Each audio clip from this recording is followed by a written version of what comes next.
世界上第一台浓缩咖啡机竟是用酒罐子改装的。要想知道浓缩咖啡机是如何诞生的，我们需要了解咖啡作为饮品的历史发展。咖啡刚被发现时是直接咀嚼生果，后期阿拉伯人把咖啡豆磨碎，与动物脂肪混合，当作旅途中补充体力的食品。11世纪初，咖啡生豆被直接做成饮品饮用，味道更倾向古老的东方树叶。15世纪，阿拉伯人首次尝试烘烤咖啡豆，使用的器具同现代的漏勺相似。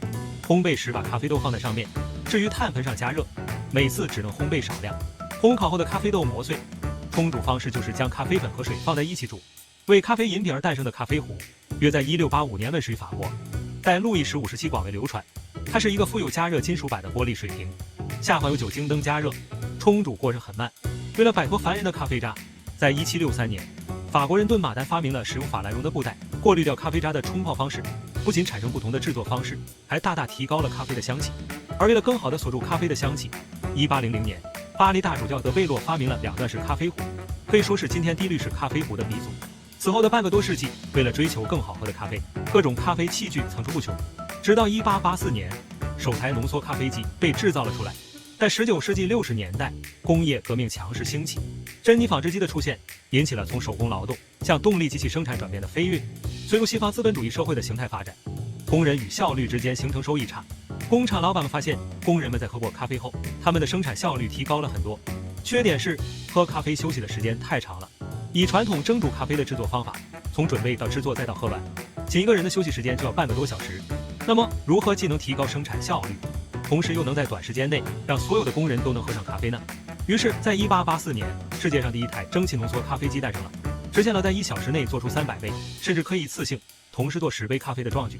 这款咖啡机的整体造型就像一个大罐子，它是用一个酿酒的罐子改装而成，中间是一个大腔体。加热方式是直接使用明火在大锅炉的底部加热，锅炉的中间还有一个烟囱来导热导烟。加热大锅炉的水产生蒸汽，压力可以到达1.5 bar 左右。通过阀门控制，让蒸汽经过管道对里面小锅炉内的水加压，加压后的水快速通过咖啡粉，就得到了一杯咖啡。制作完的咖啡还可以储存在下方的容器中。这个咖啡机制作出的咖啡与之前的咖啡相比滴滤式的咖啡更浓，比土耳其咖啡更淡。最重要的是，这款设计大大减少了制作一杯咖啡的时间。那么，是谁发明了这台咖啡机？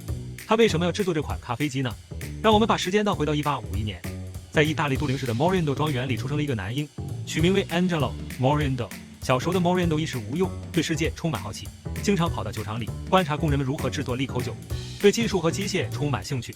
作为利口酒企业的传人，在他父亲的影响下，经营起了酒店事业。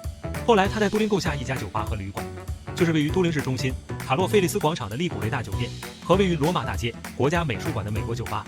在经营酒吧时，他注意到了人们对于咖啡的需求。回到庄园后， Angelo Morindo 开始了他的发明。Morindo 发现，早在1822年，路易斯·伯纳德·拉鲍特发明了蒸汽动力制作咖啡的概念，以此为基础， Angelo Morindo 将酒的制作与咖啡制作结合。在他和机械师 Martina 的共同努力下，第一款浓缩咖啡机终于问世。在1884年， Morindo 带着他的咖啡机参加了都灵市博会，在世博会上获得了铜奖，同时也被授予快速制作咖啡的蒸汽操作设备专利。这款咖啡机被认为是最早的意式咖啡机之一。虽然 Morindo 的设计与现在意式咖啡机设计理念还是有很大不同，但是对于咖啡机的发展有着不可或缺的作用。